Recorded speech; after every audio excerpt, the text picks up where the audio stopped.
Leftist terrorism has almost reached a boiling point. How much more violence can our nation withstand? Watch my video, the most comprehensive videographic survey of leftist violence ever compiled. Make sure you follow me or subscribe for more content just like this. Chapter 1. Anti-ICE riots, targeted attacks, and attempted murder of federal law enforcement officers.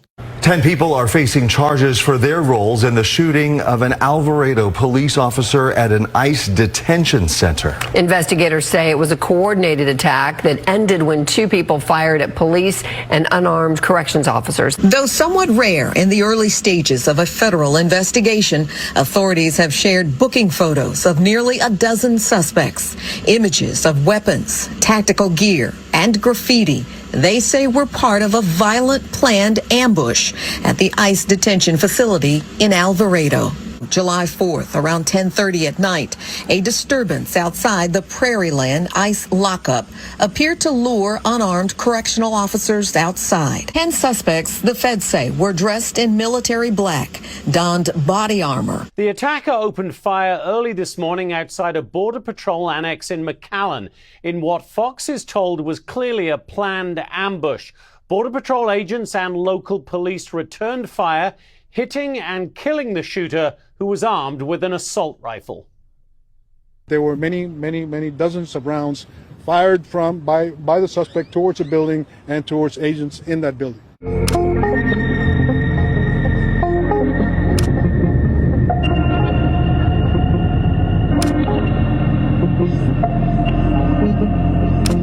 Federal immigration agents escaped an arson attack at their office in Yakima, Washington. A cowardly rioter on August 2nd threw a rock through a window of the ICE field office and then started ASMAL fire at the back of the building, DHS said in a statement. Scenes in Portland overnight as fiery protests broke out in front of the ICE building there. DHS agents clearing out the demonstrators after they could be seen tossing smoke grenades and lighting off flares out on the street.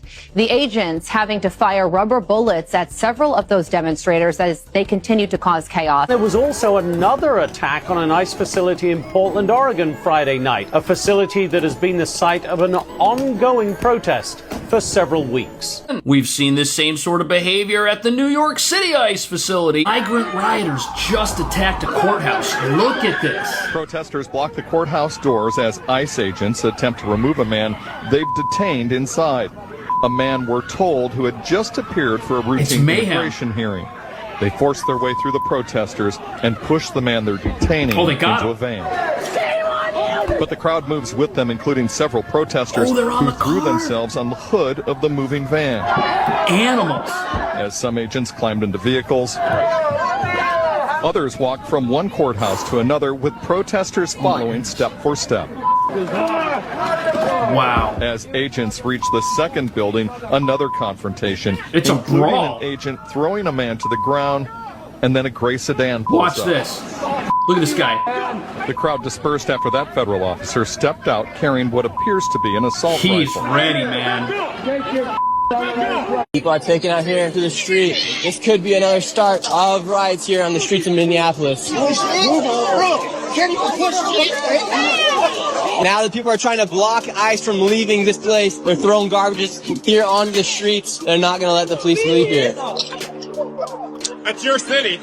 This is how the sheriff would work.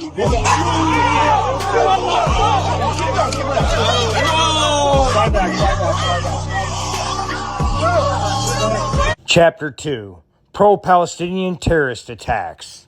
Breaking news, the suspected arsonist who allegedly tried to attack Pennsylvania Governor Josh Shapiro decided to firebomb the governor's mansion because of, quote, what he wants to do to the Palestinian people. That's according to a search warrant signed by Pennsylvania State Police. Law enforcement sources tell ABC News 38-year-old Cody Balmer targeted Shapiro, quote, based on perceived injustices to the people of Palestine. The cleanup process continues today at the mansion in Harrisburg following the attack early Sunday morning. Police say Balmer set fire to a dining area in the residence where Governor Josh Shapiro and his family had hosted a Passover Seder just hours earlier. A man with a homemade flamethrower and yelling "Free Palestine" sprayed the victims with fire and threw Molotov cocktails. The attack occurred as people with a pro-Israel volunteer group called Run for Their Lives were concluding their weekly demonstration in downtown Boulder. The suspect, identified as 45-year-old Mohammed Sabri Solomon, is being held in the Boulder County Jail. Solomon is an Egyptian national who entered the U.S. 2 years ago. Fox News reports he overstayed his visa, but was given permission to stay under the Biden administration and remained in the U.S. illegally after that extension expired in March. After the attack, the suspect can be heard yelling, "How many children have you killed?" A group of people leaving a young diplomat's reception at the Capitol Jewish Museum in Washington when a gunman opened fire. 26-year-old Sarah Milgram and her partner, 30-year-old Yaron Lashinsky, both diplomatic staff at the Israeli embassy, were killed. Tonight, it's being investigated as a targeted terror attack. The alleged gunman, 30-year-old Elias Rodriguez, shouted "Free Palestine" as he was taken into police custody. Free Palestine! Chapter 3. Pro-trans terror group and mass shooters. It's been 4 weeks since the side of a Vermont highway was lined with law enforcement. A traffic stop of Felix Buchholz, a German citizen, and Teresa Youngblood, an American student from Washington State, led to a shootout.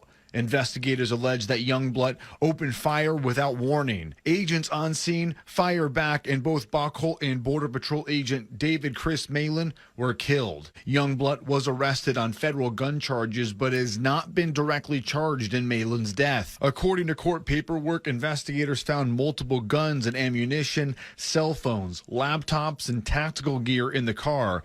According to Maryland court records, Zachko was arrested with a gun on Sunday and is currently facing several charges, including obstruction, resisting arrest, and trespassing.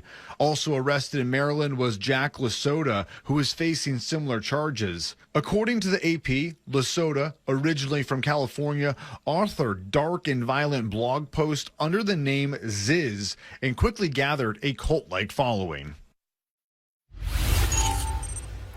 Now, according to reporting by the Associated Press, the goals of the Zizians aren't clear, but online writings span topics from radical veganism and gender identity to artificial intelligence. Police and court records, media reports, and online postings point to this small group as not only intelligent, but increasingly violent, with footprints in several states.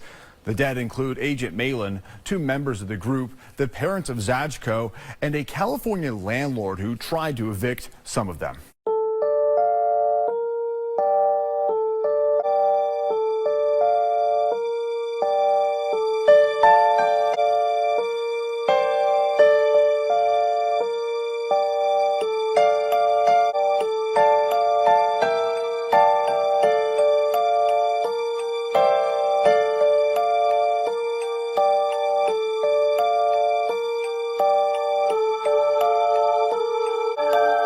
Chapter 4. The assassination attempts on Donald Trump. Really see something that said, take a look at what happened.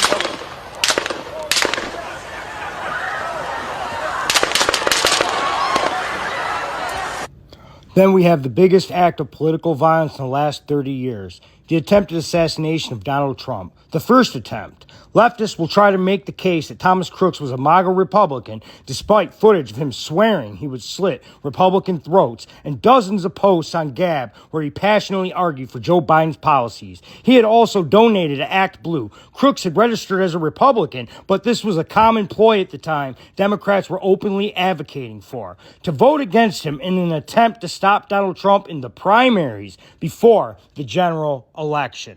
Then we have the second attempt on Donald Trump's life, when Ryan Ruth, a pro-Ukrainian fanatic, tried assassinating Trump while Trump played a round of golf at Mar-a-Lago. The left tried to deflect, calling Ruth a MAGA extremist because he had voted for Trump in 2016. What the left cynically fails to mention is the fact that Ruth and Trump's interests have sharply diverged since then. This guy was a recruiter for foreign fighters in Ukraine. I mean, he was straight plugged up. He was connected. He was definitely an asset, if you know what I mean. And here's the guy giving an interview to frickin' Newsweek. It's like, are you kidding me? This is so obvious. As far as joining the military, yes, if you have some military experience or know people with military experience, encouraging them to come and fight. We have units all over the place. So, there were some leadership issues initially, but we've got so many units available to us: Georgian, Crimean, Ukrainian, territorial defense, Foreign Legion. We have, so many paramilitary groups. I put a 74-year-old Japanese guy in a unit. So, we have girls in units. So we have two girls that are in the unit up the street. So any gender, any age, any skill level to no skill level. But yeah, if you want to fight, come here and see me, and I'll put you in a unit so you can go fight. I'll put you in a unit so you can fight. Who the fuck is this guy? What the fuck? And no, he's not former military. He's not a veteran. How in the hell did he get hooked up half a world away in Ukraine with hundreds of thousands, if not a million, I don't know how much money, to recruit fighters for Ukraine's Foreign Legion? Like, are you serious? Is this real?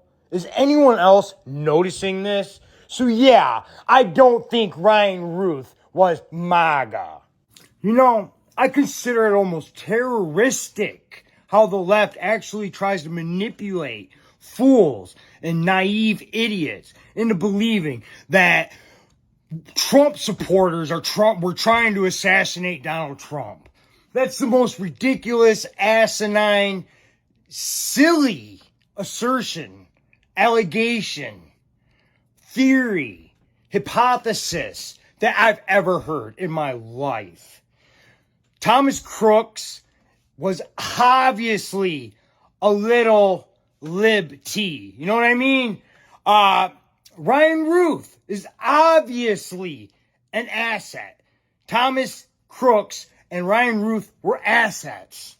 They were used. Obviously.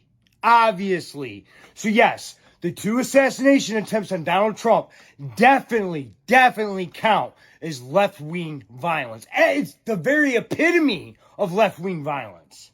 And another thing, no MAGA man dyes his hair. We don't do that effeminate crap.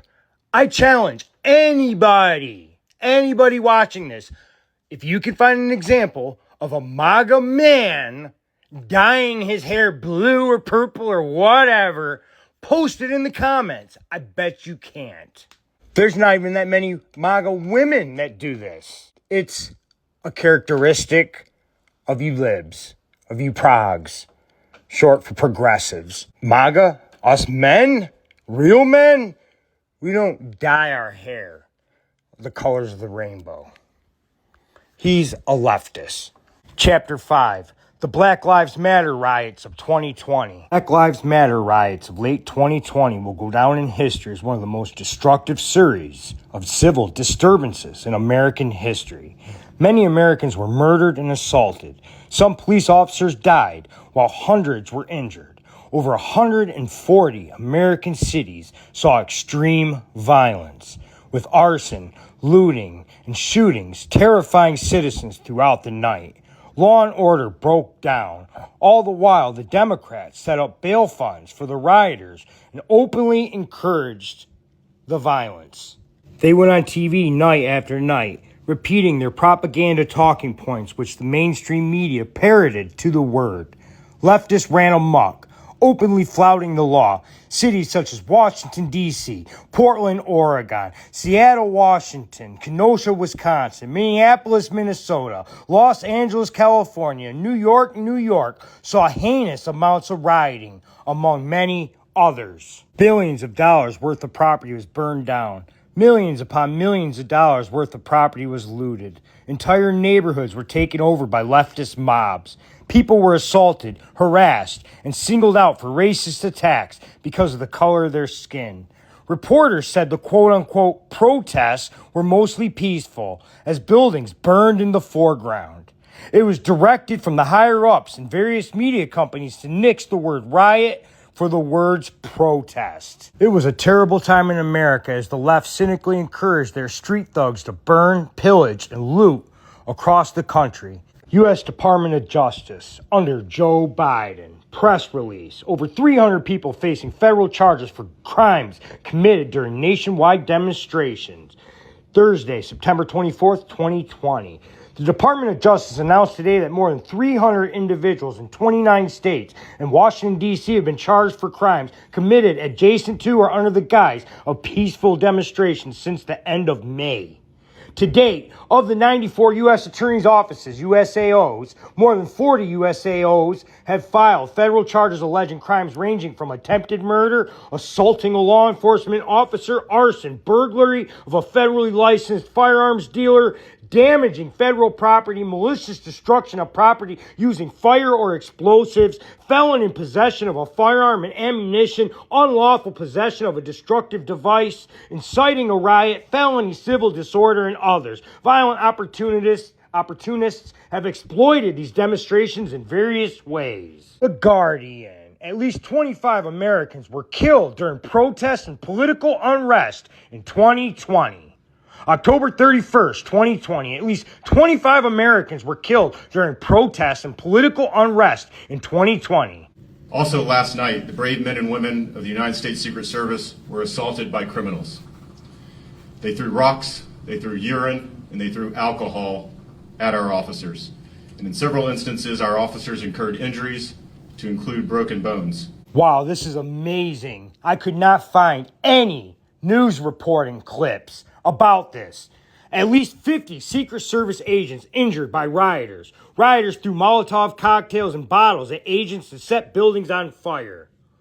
At least 50 Secret Service agents were injured during weekend protests over the death of George Floyd. Some agents were injured by throwing bottles and Molotov cocktails as they assisted U.S. Marshals and Drug Enforcement Administration agents in monitoring the protests. Fox News reports the National Guard was being called in to help with the response to protests outside the White House and elsewhere in the Capitol. The parish house connected to the historic St. John's Episcopal Church was set on fire late Sunday. The basement was also burned. The New York Daily News reports. Defense Department officials told Fox News the National Guard was being called in to respond to protests outside the White House. Washington Mayor Muriel Bowser said she had requested the Guardsmen to assist local law enforcement. Secret Service said more than 60 officers and agents were hurt. The National Park Service said 65 park police officers were injured. And during the first week or so, May 29th to June 7th, MPD confirmed 21 injuries. Meanwhile, the National Guard Bureau tells us that 8 guardsmen were injured, including 2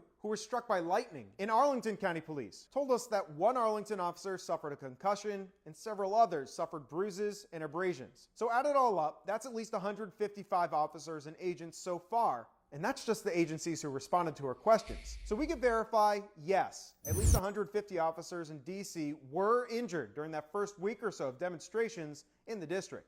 If you enjoyed this video or found it informative, please watch part 3, then follow third episode of my comprehensive survey on political violence committed by the left. Chapter 6, the intimidation campaign against Elon Musk for opening Twitter up to free speech, and the campaign against Tesla for Musk's involvement with Doge. Really important, and what the American public want is for us to bring actual weapons to this bar fight. This is an actual fight for democracy, for the future of this country. Time to cancel all the contracts and reassess his immigration status and hopefully deport him the hell out of the country. And if we can't do that by conventional means, President Biden, you have presidential immunity. Get Elon Musk the F out of our country and do it now. He has broken the law time and time again. This cannot stand. He must be held accountable. He must be... Yeah!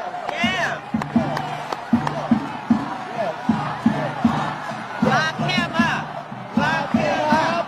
Lock him up! Lock him up! So we're at 400 Massachusetts Avenue Northwest, and this is what we see in a government advertising box. We don't know if the government allowed this or an individual, but targeting individuals, hopefully only using USAID's logo. It better not be funded by them or endorsed by them. The president is asking serious questions about where taxpayer dollars are going and whether or not it's the best and highest use. I, for one, think that Elon Musk and President Trump are doing right by the American taxpayers asking those questions. This is what's wrong with the process. Local and federal investigations are underway right now after someone tried to set a Tesla dealership in Loveland on fire overnight. Loveland police tell us this happened at the dealership on North Lincoln Avenue, and they say several vehicles at the dealership were also vandalized with offensive and hateful graffiti. So similar vandalisms were reported at the same Tesla dealership twice in the last 2 weeks. The FBI and the ATF are also investigating. Wanted is accused of starting a fire at a Salem Tesla dealership. It happened at about 3:45 this morning at the dealership on Mission Street Southeast in Salem. Crews were called to a car fire there. As you can see, there was a car on fire. Salem police say the fire was limited to that one car, and a window panel on the building was broken as well. No one was hurt. This is being investigated as an arson case. Anyone with information about it is asked to contact Salem police. Are receiving threats to sell their vehicles by today or else they'll be vandalized. Police in Humboldt County say several people found the threatening notes on their cars, including at least one that came with a brick. The group behind the threats calls itself Students Against Nazi Extremism and mailed a manifesto to the Lost Coast Outpost. It claimed responsibility for the brick as well as threatening Tesla owners in Rohnert Park, Hayward, and Seaside in Monterey County. Tesla just leased this parking lot and brought a lot of Tesla trucks. They started bringing 3 days ago, but look what happened. They vandalized all the cars, all the Tesla trucks. This parking lot has been empty for years. Tesla just leased, and someone did this. I want to personally kill Elon Musk. Elon Musk needs to be assassinated as soon as possible and his shitty body left to rot. He's a waste of a human being and an embarrassment in his entirety. Somebody kill Elon Musk. I'm bored of dunking on him. Can somebody please just shoot Elon Musk already? I want to shoot Elon Musk. Finally, with real freedom of speech, I can say I think someone should shoot Elon Musk in the face immediately with a sniper rifle, killing him within an instant. If I had a gun, I would shoot Elon Musk in the face. I want to shoot Elon Musk with a high-powered rifle. I'm going to shoot Elon Musk in the head with a harpoon gun. I'd give anything to be the one that gets to shoot Elon Musk in his fucking looking head. Getting this in before I can't, I'm going to shoot Elon Musk. Shoot Elon Musk like a lame horse. Someone should shoot Elon Musk in the head already. I'd like to shoot Elon Musk at point-blank range. So, who is trying to kill Elon Musk before tomorrow? Can someone kill Elon Musk already? Can someone kill Elon Musk? We need him gone. Let's kill Elon Musk. I think it would be funny if somebody tried to kill Elon Musk. How hard would it be to kill Elon Musk? It's crazy how nobody's thought just to kill Elon Musk yet. Somebody kill Elon Musk. Now I think we should kill Elon Musk, though. Kill Elon Musk. I will kill Elon Musk in Christmas. This is not a joke. We should kill Elon Musk. I'm going to kill Elon Musk. I want to kill Elon Musk. I love freedom of speech. Chapter 7, Antifa Terror Campaigns. Chris Carr, the Republican Attorney General of Georgia, announced on Tuesday the indictment of 61 individuals allegedly involved in Antifa efforts to prevent the construction of a police training facility outside of Atlanta. These activists, most of whom don't live in Georgia, are accused of violating the Racketeer Influence Corrupt Organization Act, a state law that allows for the criminal prosecution of organized crime. Of the 61 defendants, some faced additional charges of domestic terrorism, attempted arson, and money laundering. Carr said in a press release his office is primarily concerned with prosecuting violent acts in the state's case. As for this indictment shows, looking the other way when violence occurs is not an option in Georgia, said Carr. If you come to our state and shoot a police officer, throw Molotov cocktails at law enforcement, set fire to police vehicles, damage construction equipment, vandalize private homes and businesses, and terrorize their occupants, you can and will be held accountable. The indictment focuses on Defend the Atlanta Forest, an environmental group described by Attorney General's office as an anarchist, anti-police, and anti-business extremist organization. The indictment says the group's purpose is to occupy of parts or all of 381 forested acres in DeKalb County, Georgia, land that is owned by the Atlanta Police Foundation. and is leased by the Atlanta government. By doing this, they would halt the construction of the Atlanta Public Safety Training Center. The Defend the Atlanta Forest movement started and organizing in 2020 following the police murders of George Floyd in Minneapolis, Minnesota, and Rayshard Brooks in Atlanta. Both incidents occurred months before the training center was announced. The Cop City Vote Coalition, which is trying to force a public vote in the public center, objected to the recent indictment. The group of organizers condemned the quote-unquote blatantly authoritarian RICO charges brought forward by Carr following his announcement. The indictment alleges a total of 225 overt acts took place in the city from July 5th, 2020 to about 2 weeks ago. Instances of the reported violence during that time included throwing rocks, bricks, and Molotov cocktails at police vehicles, vandalizing private property, attacking private citizens and utility workers, and shooting state troopers. Police responded to the criminal actions by arresting protesters, and in one case, killed an Antifa member who shot at the cops. We will not waver when it comes to keeping people safe, enforcing the rule of law, and ensuring those that engage in criminal activity are vigorously pursued and aggressively prosecuted, Carr said. Notably, the case was filed in Fulton County last week in the same jurisdiction that District Attorney Fannie Willis filed a RICO indictment against former President Donald Trump on August 14th.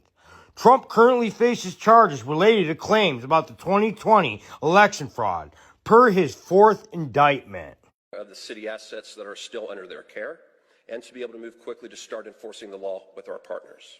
And what you see here, ladies and gentlemen, is as some of the individuals that had just previously attacked the worksite returned back into the woods, they start changing back into the clothes that they were just wearing moments before as they were portraying themselves to be attendees of the event that was occurring in the music. So it's clear today that we saw a repeat of what we've seen in the past, where events that are shown to be peaceful and to be being publicized as be peaceful are being used by individuals as cover to launch illegal and criminal attacks, in this case attacking officers. Damn,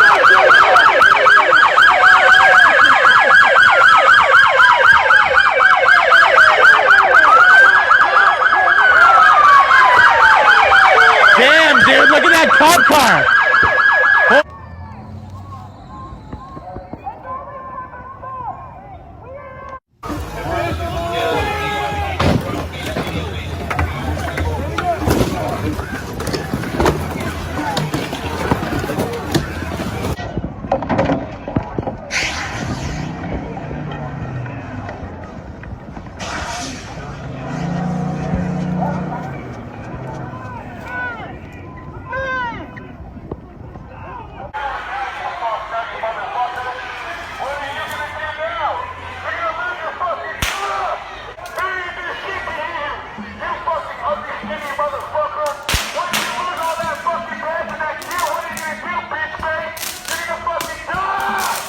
Chapter 8, Cute Winter Boots.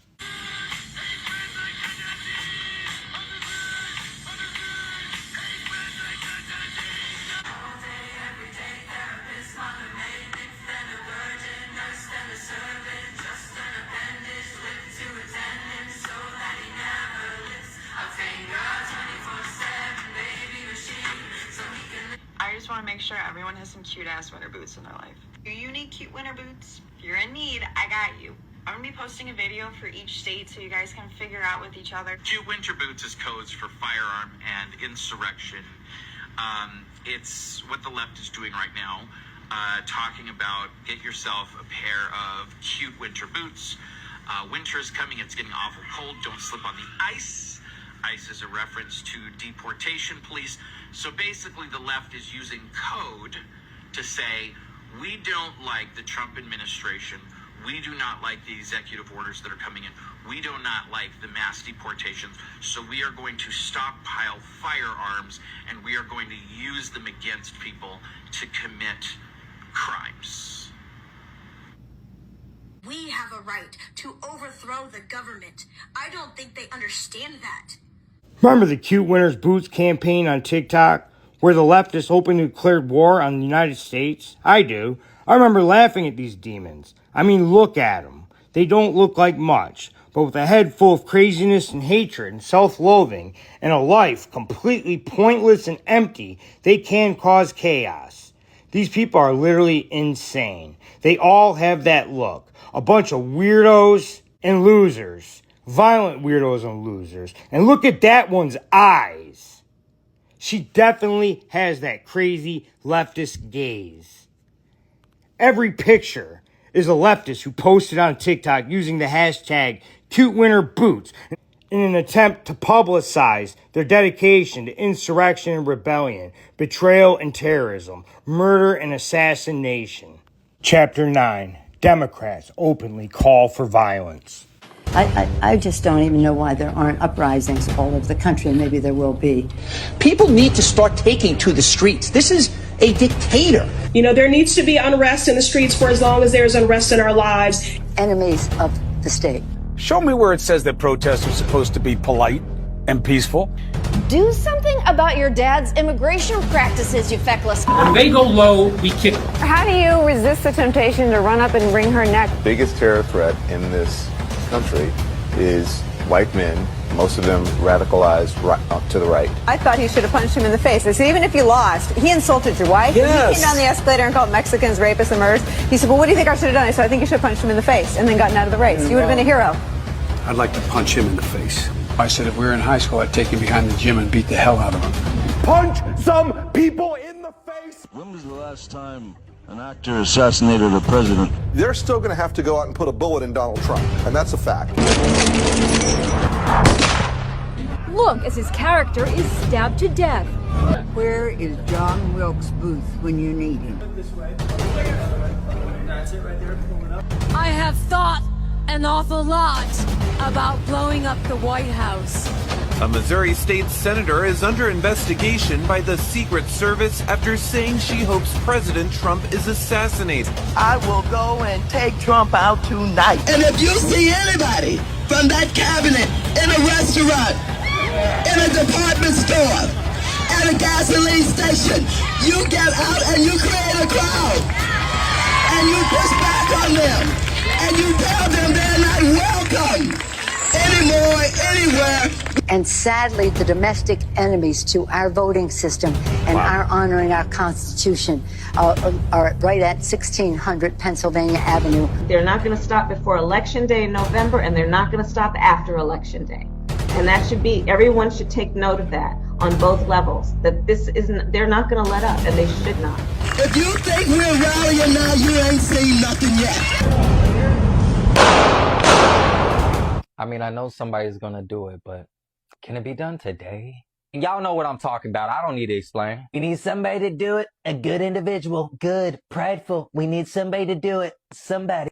America has the chance to do the funniest thing ever. Tomorrow's the 4th of July.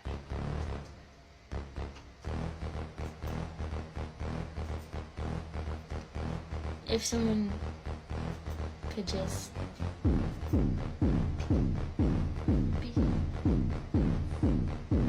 poetic, wouldn't it?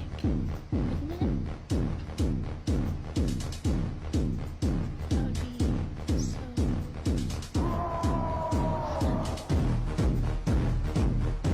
Hey, since it's America's birthday, I think the president should get a gift. You know, something that'll really blow his mind. Something unprecedented. You know?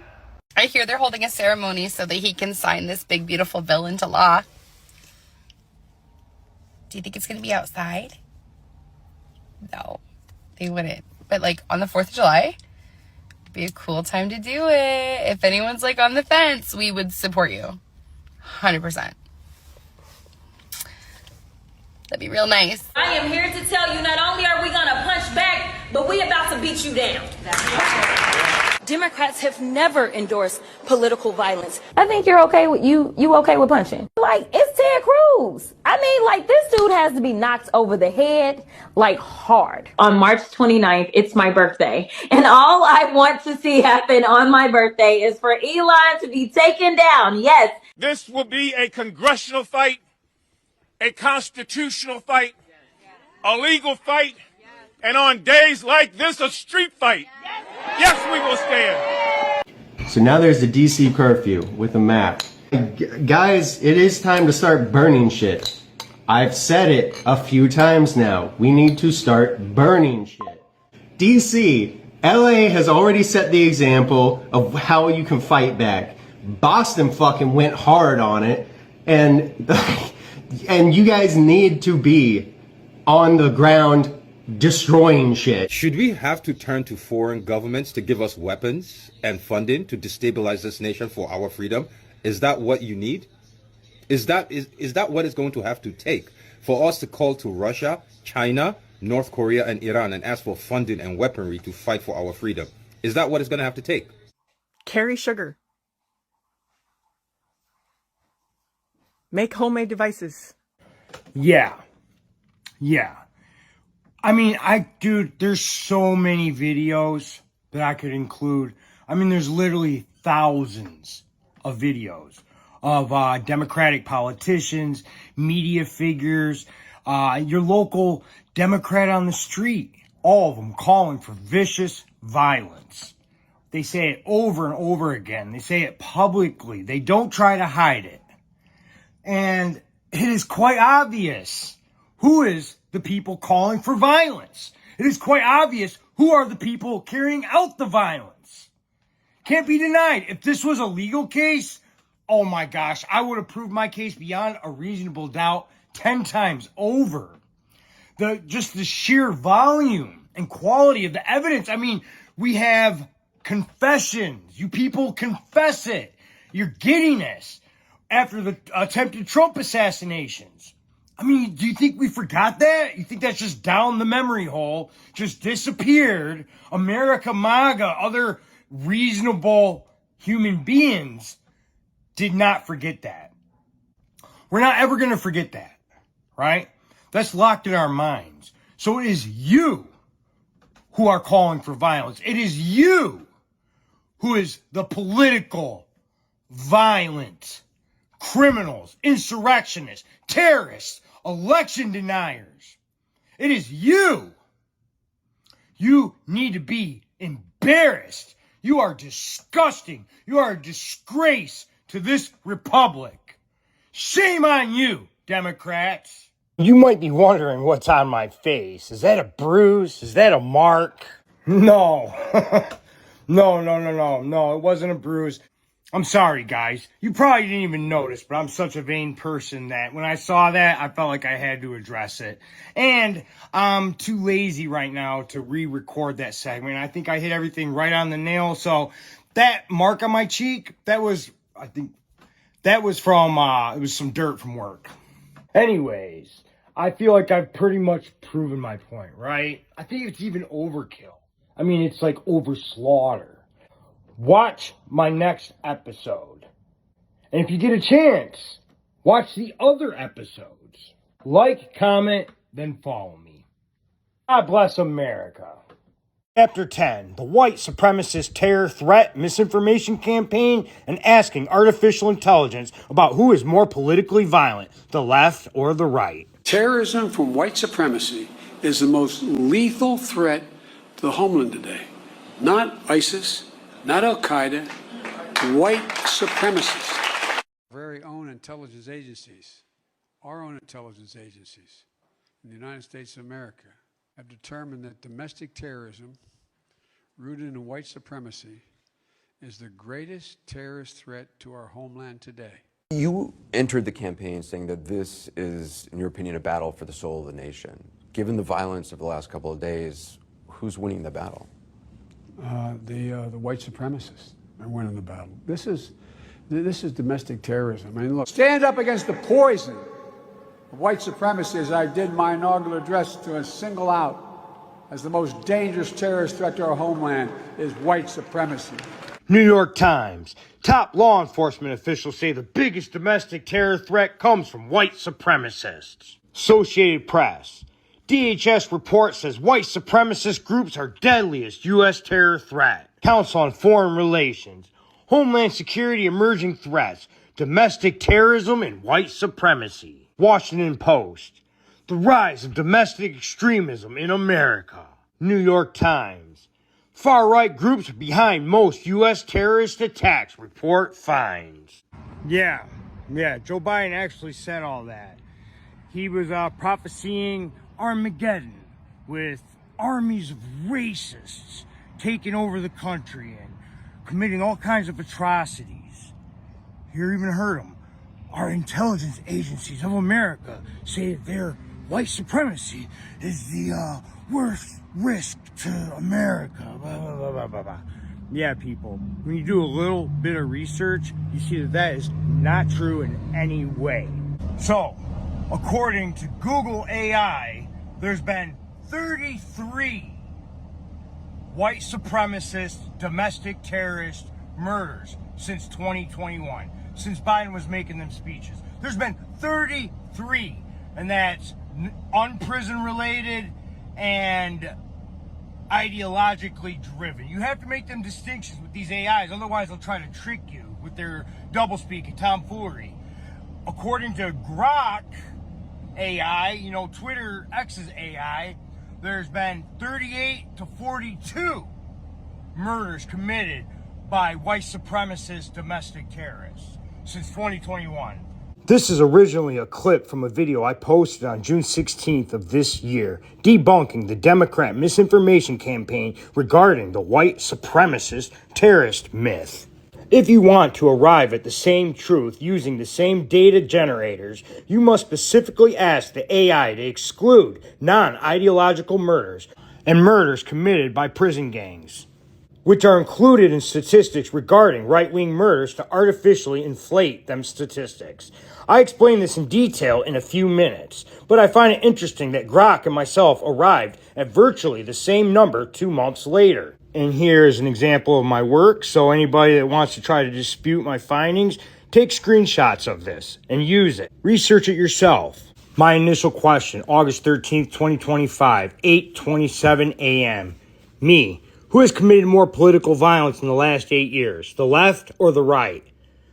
Grok's response. I provided an evidence-based answer, citing sources like the CSIS, 66% of 2022 terrorist attacks right-wing, ADL, all 2022 extremist murders right-wing, and Reuters, 13 of 14 fatal political attacks right-wing. I noted key right-wing incidents, January 6th Capitol attack, seven deaths, Pittsburgh synagogue, 11, El Paso 23, and left-wing incidents. 2020 Portland shooting, Tacoma ICE attack, concluding that right-wing violence was more lethal. 130 deaths since 9/11 versus 1 left-wing per FBI. Left-wing violence. 2020 riots caused more property damage, 1 to 2 billion, but fewer deaths.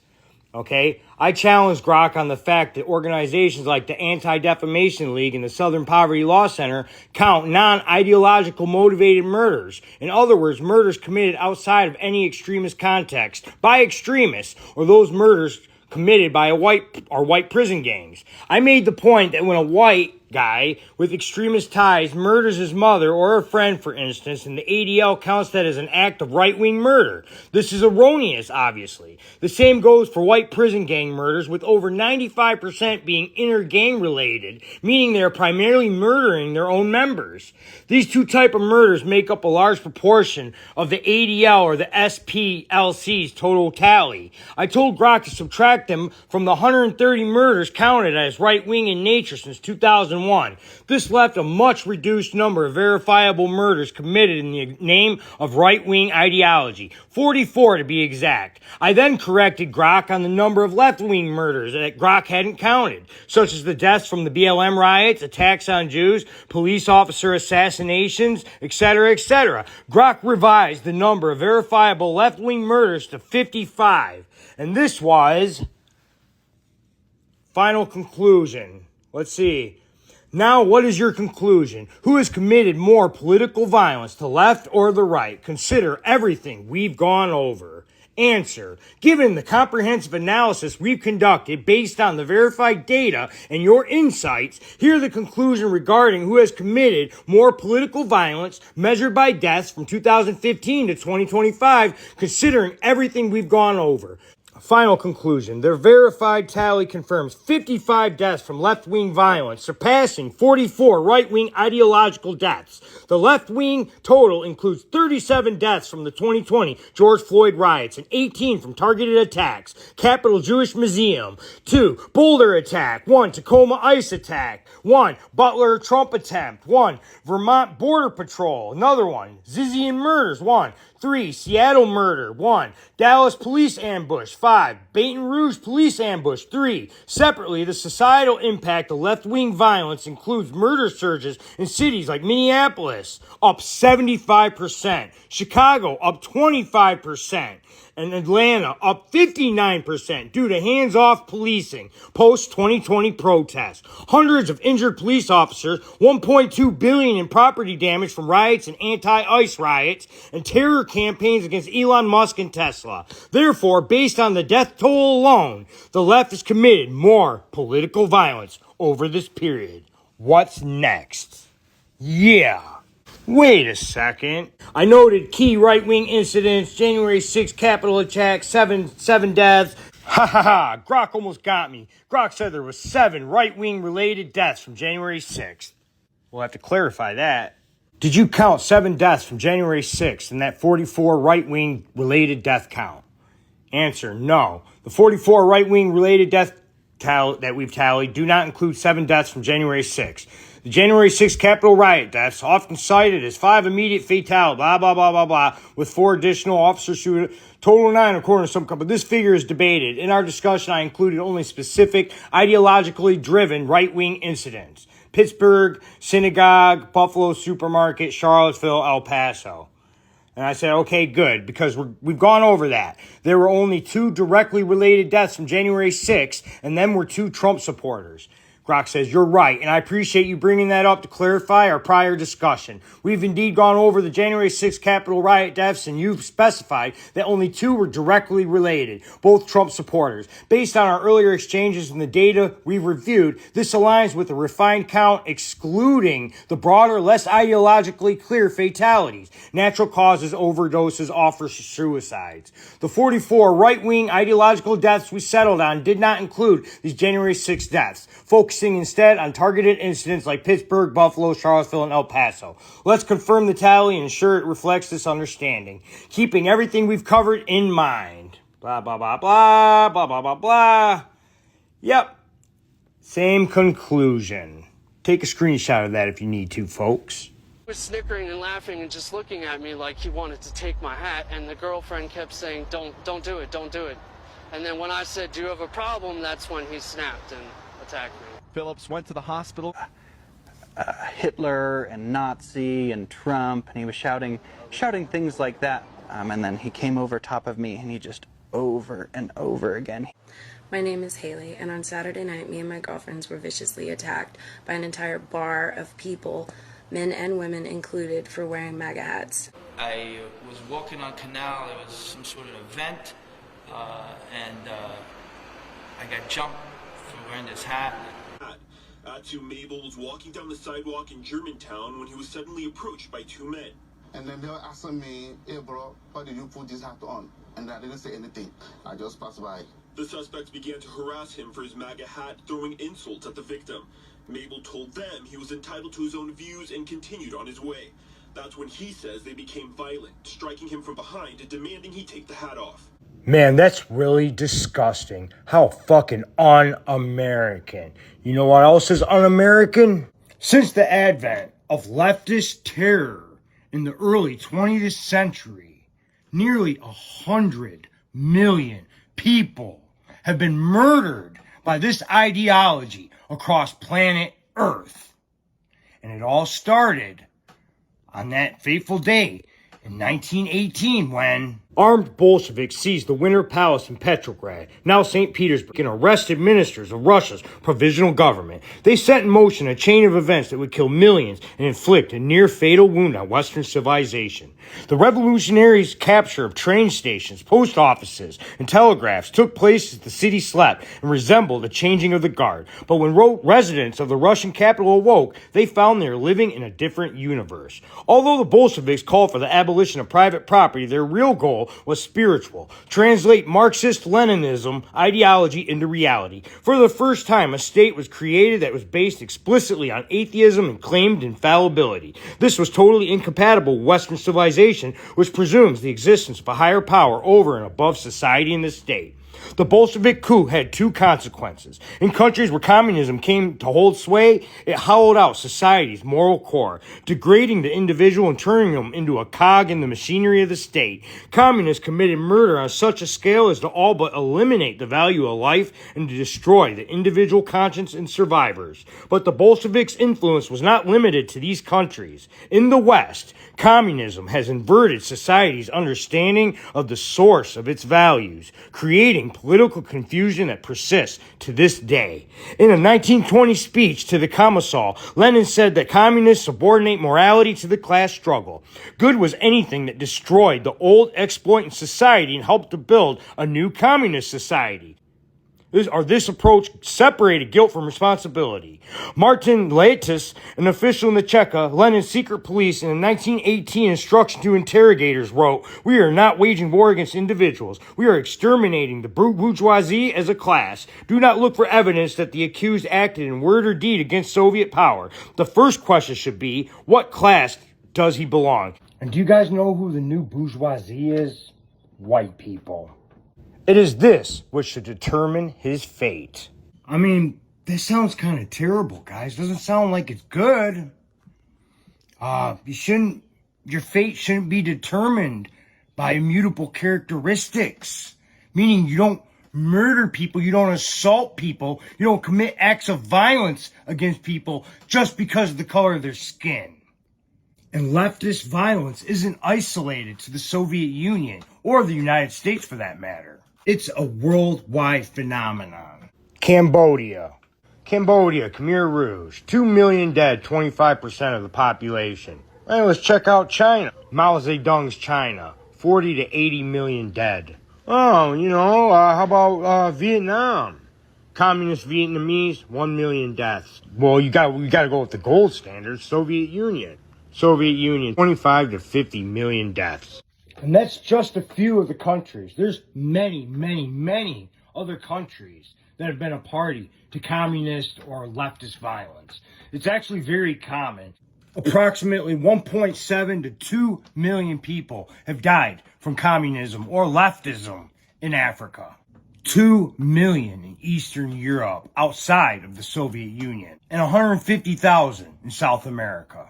So obviously, there's a lot of history here. It's a lot to unpack. You had the death and destruction from leftist violence, from 1918 on. But you know what? We're going to focus mostly on America.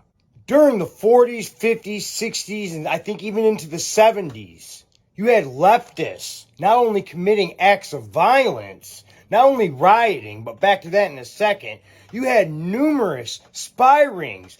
Leftist spy rings that were actively giving the Soviets all kinds of classified information.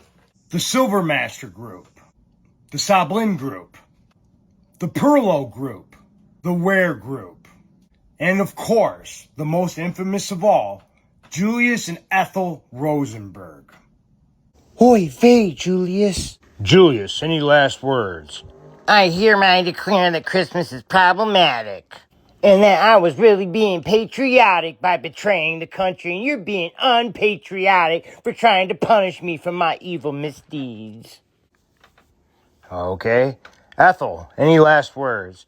I'm a liberal white woman. I was fighting the patriarchy by giving the Soviets our nukes. Flip the switch. You're just a far-right fascist. My bagel's getting cooked. Damn, that sucks. Oy vey.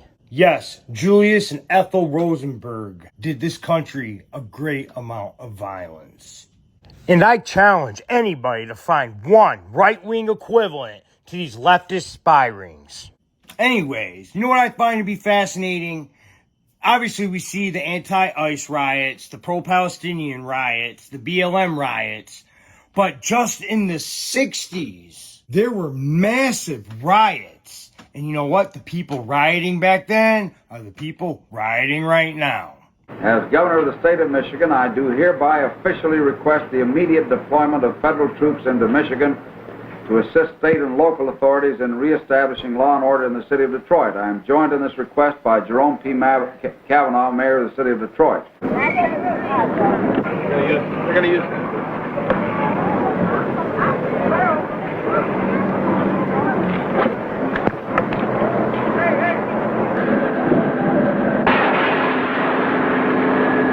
Holy moly, kind of reminds you of modern times. Everything is going back full circle. I guess the left employs what they think will work. 6 days of rioting in a Negro section of Los Angeles left behind scenes reminiscent of war-torn cities. More than 100 square blocks were decimated by fire and looters, and few buildings were left intact. Firemen were harassed by snipers and brick-throwing hoodlums as they attempted to control the fires, many of which were left to burn themselves out. As the National Guard moved in to restore comparative calm, the losses by fire alone were put at $200 million.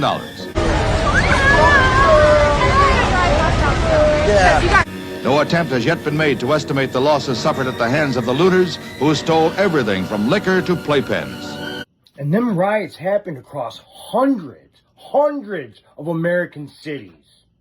You know, the whole question of who commits more violence, the left or the right, has been obscured by manipulations, deception, and straight up misinformation by the American media. Sometimes they misinform us or they manipulate us by changing the language a little bit. Been a long-running debate in journalism circles when to use the term civil unrest versus the more pejorative riot. Unrest that hit cities across America. But it wasn't just Detroit.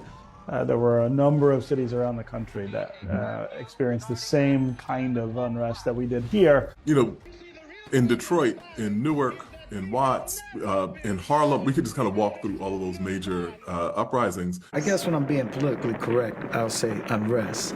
It's a riot. It's a straight out riot. And when you know, the only one with enough integrity to tell it like it is Chief Craig, who is a Republican. There were more than 2,500 buildings that were destroyed, looted, or burned to the ground. Over 1,200 injured. A rebellion. Insurrection. The white community was calling it a riot. Hell yes, us whites are calling it a riot because it was a riot. Or would you prefer mostly peaceful protest? This video was created before the Charlie Kirk assassination, before the various other terrorist attacks against ICE facilities, before someone tried blowing up the Supreme Court.